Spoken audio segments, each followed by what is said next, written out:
Assalamualaikum warahmatullahi wabarakatuh. Halo adik-adik sekalian, selamat bisa berjumpa lagi di sesi yang satu ini. Harapan kami semoga adik-adik dan rekan-rekan sekalian masih berada dalam keadaan sehat walafiat. Amin. Pada sesi ini kami akan menyampaikan informasi tentang peluang kerja serta gaji Anda apabila memilih jurusan teknik sipil.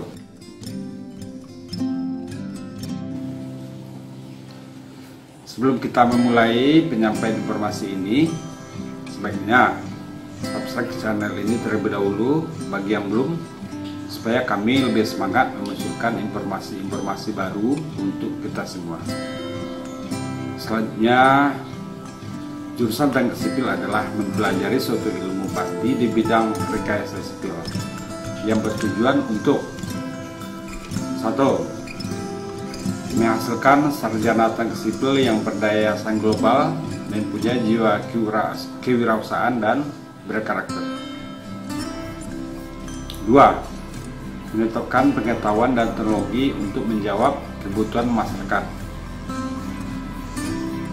Apabila Anda menambahkan kuliah di jurusan teknik sipil dan menguasai ilmu teknik sipil, permasalahan peluang kerja akan mudah Anda dapatkan.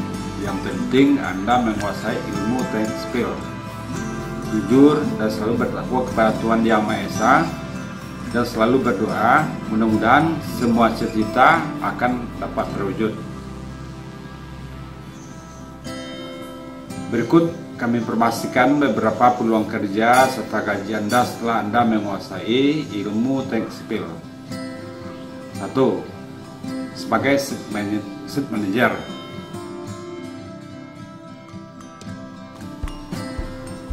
Sebagai site manager ini, yaitu pekerjaan Anda di sini adalah pekerjaan dalam mengendalikan sebuah proyek dan bertanggung jawab baik dari segi perencanaan, teknis ataupun operasional. Jadi sesuai dengan spesifikasi teknis dan waktu kerja yang telah ditetapkan. Pekerjaan ini biasanya dilaksanakan setelah kontrak proyek ditandatangani. Di sini biasanya Anda akan digaji di atas dari 13 juta rupiah. Yang kedua, quality control. Sebagai lulusan teknik sipil, kamu bisa memiliki profesi quality control. Pekerjaan Anda di sini biasanya mengontrol kualitas material yang akan dipakai untuk pelaksanaan proyek, seperti kualitas besinya, kualitas bahan bangunannya, kekuatan beton, dan lain-lain. Biasanya Anda selalu melaksanakan cek labor terhadap material yang akan Anda gunakan. Profesi ini menjanjikan gaji yang cukup besar, yaitu mulai dari 7 sampai dengan 12 juta per bulan. Yang ketiga, drafter.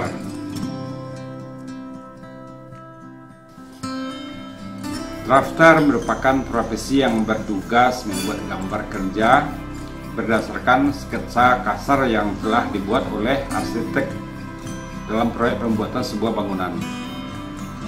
Drafter ini bisa memperoleh gaji mulai dari 6 sampai dengan 12 juta setiap bulan.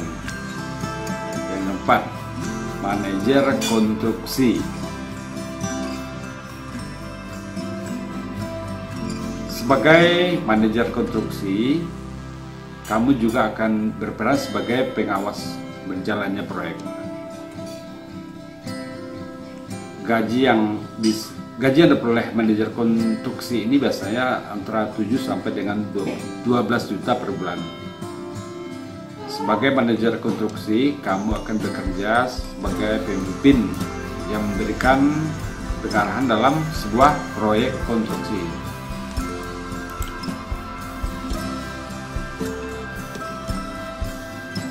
Yang kelima, direktur proyek.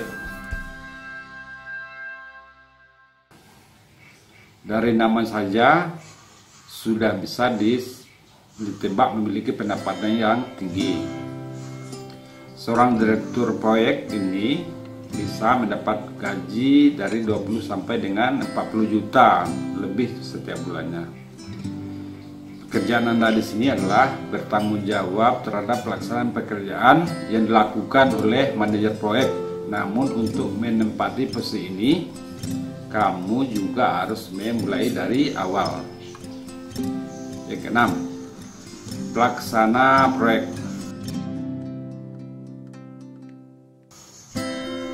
Sebagai pelaksana proyek, kamu memiliki tanggung jawab yang besar hingga proyek selesai.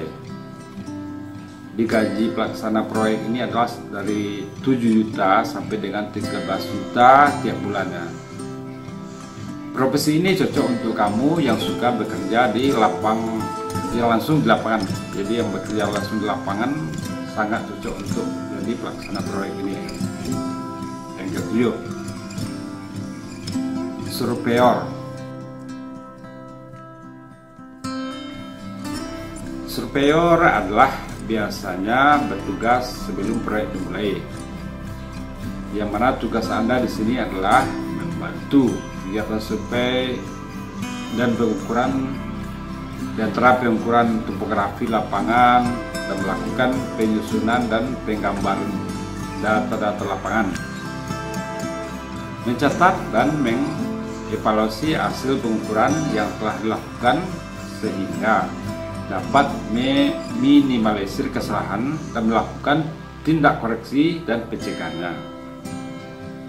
Pada profesi ini, kesempatan memperoleh gaji yaitu dari 6 sampai dengan 9 juta setiap bulan. Surveyor adalah salah satu profesi yang menjanjikan untuk lulusan teknik sipil.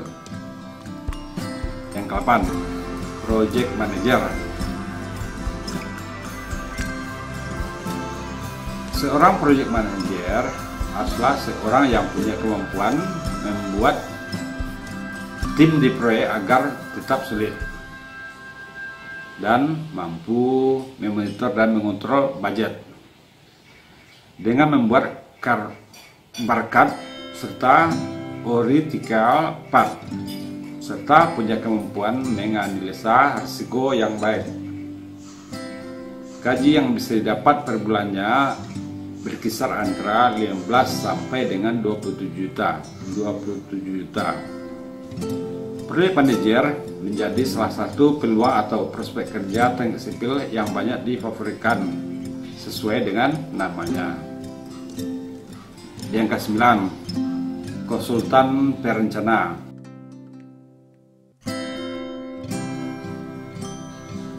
Konsultan perencana yaitu pihak yang ditunjuk oleh pemberi proyek atau klien untuk perencanaan proyek bangunan atau perencanaan yang lainnya.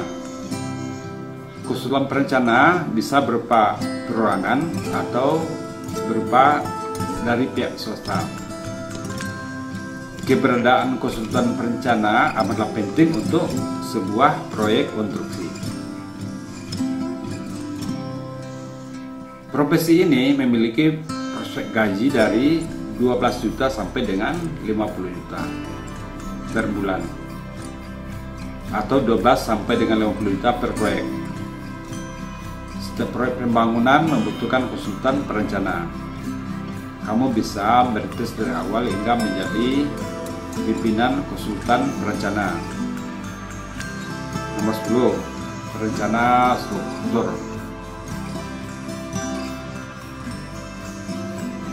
Perencanaan struktur sangatlah diperlukan untuk memberikan jaminan keamanan terhadap suatu bangunan yang akan dibangun. Biasanya dalam perencana itu lengkap dengan rencana anggaran biaya struktur bangunan yang akan kita kerjakan.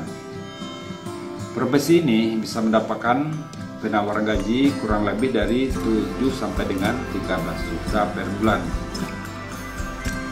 Yang ke-11, sebagai polisi.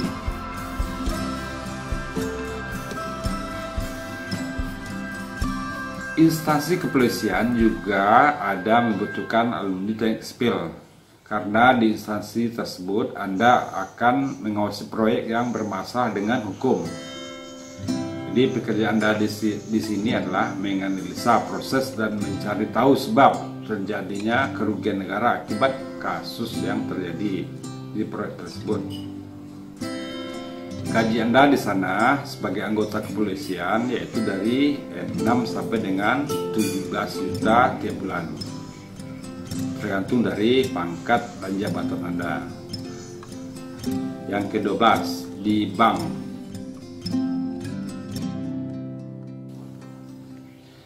Di perbankan juga memerlukan ilmu teknik sipil, terutama untuk properti. Mengevaluasi persen dari pelaksanaan pekerjaan dari proyek yang dibayar oleh perbankan. Biasanya pencairan dananya dilakukan termen. Adapun kalau Anda bekerja di sini di bank itu, biasanya Anda digaji dari 7 sampai dengan 25 juta tiap bulan. 13. Tentara.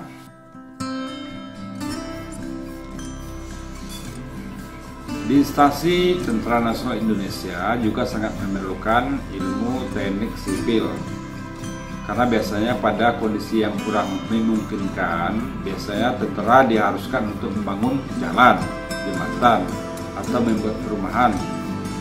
Biasanya di zona tempur dan lain-lain. Jadi terkadang orang menamai zipur. Di tentara ini juga Anda akan dapat gaji dari 7 juta sampai dengan 23 juta, tergantung dari pangkat yang Anda miliki.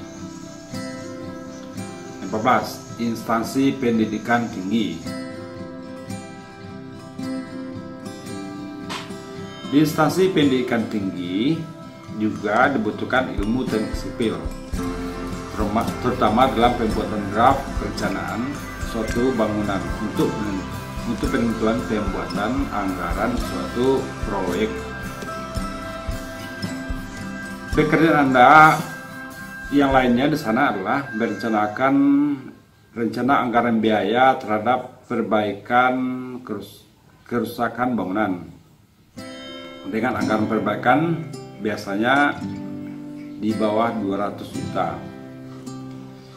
Apabila proyek akan dilaksanakan, tugas Anda di sana adalah mengawasi mutu proyek yang sesuai dengan BESTEK. Biasanya di sini mewakili pemilik proyek di lapangan. Gaji Anda di sini dari 6 juta sampai dengan 15 juta, tergantung golongan Anda. Ditambah dengan dana pengelola proyek.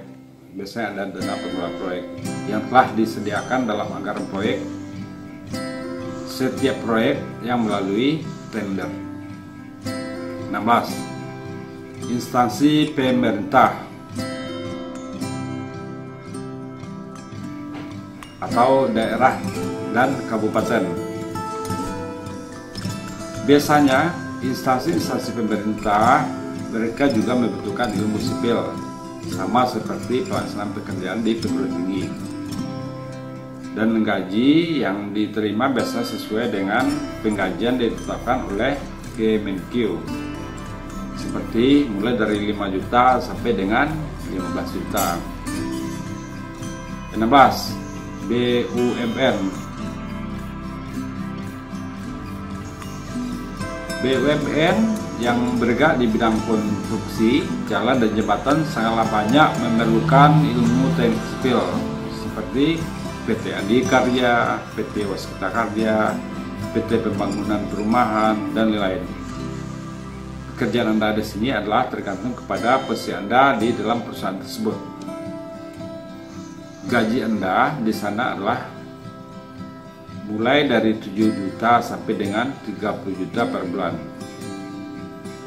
Yang ke-17, perusahaan tambang.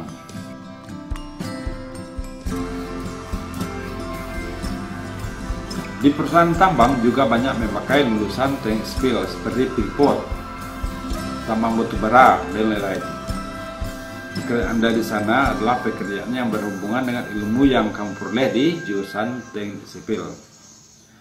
Gaji Anda apabila di perusahaan tambang ini biasanya dari 7 juta sampai dengan 35 juta tiap bulan.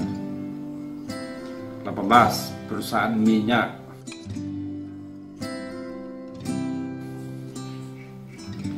Di perusahaan minyak juga sangat dipakai ilmu teknik sipil.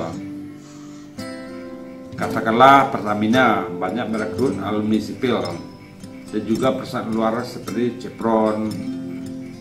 Pekerjaan Anda di sana adalah mengelola semua pekerjaan sipil yang berada di dan minyak tersebut, dan juga biasa Anda bekerja di quality control biasanya juga. Gaji Anda di sana biasanya dari 7 juta sampai dengan 35 juta. 19. Perusahaan semen. Di perusahaan semen juga dibutuhkan ilmu teknik sipil untuk pelaksanaan perbaikan sarana, pembangunan sarana pabrik konstruksi secara intern, seperti perusahaan PT Semen Indonesia. Jadi kalau Anda di perusahaan semen ini, biasanya Anda digaji dari 6 juta sampai dengan 25 juta tiap bulannya. Tidak juga kalau di perusahaan semen. 20. Dinas Pekerjaan Umum.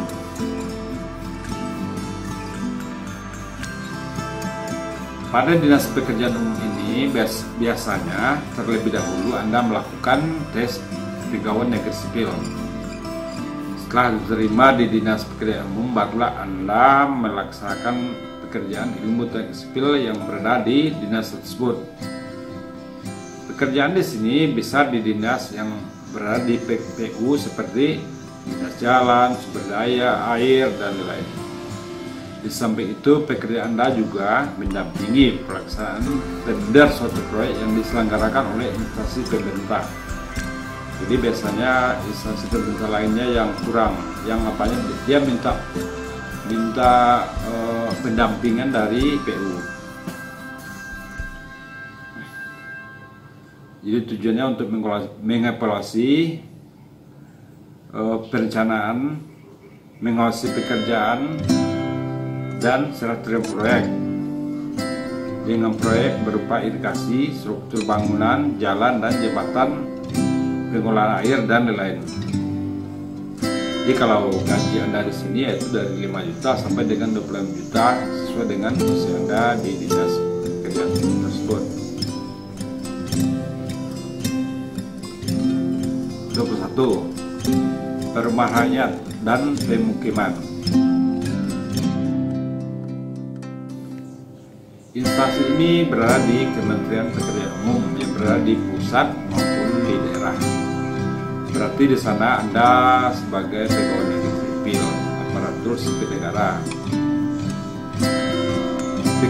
Pekerjaan Anda di sini adalah mengelola perumahan untuk masyarakat, baik itu pengelolaan tentang rumah susun ataupun perumahan pemukiman lainnya untuk masyarakat.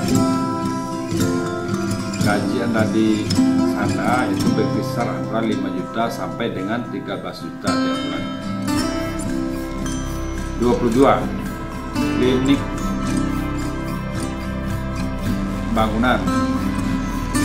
Klinik bangunan adalah pekerjaan sederhana. Pekerjaan Anda di sini adalah memperbaiki kebocoran dan kerusakan bangunan serta kerusakan kecil bangunan lainnya. Tentang tarif harganya Anda bisa saja melakukan dengan sejenis rumah yang rumahnya akan diperbaiki. Masalah gaji Anda akan gaji tergantung kepada banyaknya order pekerjaan yang Anda lakukan. Biasanya sampai puluhan juta per bulan. Biasanya pengusaha yang telah besar pada awalnya terlebih dahulu berawal dari menyelesaikan pekerjaan yang kecil seperti servis bangunan ini. 23. Pemborong. Pemborong yaitu penyelesaian pekerjaan bangunan dengan target berdasarkan kesepakatan dengan pihak pemilik pekerjaan atau pihak pemilik proyek. Pekerjaan Anda di sini adalah melayani borongan penyelesaian pekerjaan bangunan seperti pengecatan, finishing, taman, dan lain-lain. tentu saja Anda harus memiliki tim yang profesional dalam melaksanakan suatu pekerjaan seperti tukang dan lain-lain. Adapun gaji Anda di sini adalah mulai dari puluhan juta sampai ratusan juta, tergantung besarnya berobat yang disepakati. Terakhir 24, kontraktor pengadaan. Kontraktor pengadaan. Kontraktor pengadaan ini adalah berupa CP atau PT. Pekerjaan Anda di sini adalah mengelola pengadaan barang dan jasa dari suatu instansi maupun dari pihak swasta. Barang dan jasa itu bisa berupa peralatan, alat labor, alat tulis kantor, dan perabotan. Pekerjaan ini bisa Anda dapatkan berupa tunjuk langsung ataupun bisa juga Anda melalui tender. Gaji yang Anda dapatkan di sini biasanya mulai dari puluhan juta, bisa juga sampai ratusan juta. Jadi tergantung lagi dari besar kecilnya proyek yang Anda dapatkan. Nah, demikianlah prospek kerja yang menggiurkan setelah Anda lulus dan menamatkan kuliah di ilmu teknik sipil. Sebetulnya banyak pekerjaan lain yang menunggu Anda yang di luar konsentrasi ilmu teknik sipil. Terkadang kita kuliah S1 di jurusan teknik sipil, tapi pekerjaan yang didapat berbeda dengan yang diinginkan.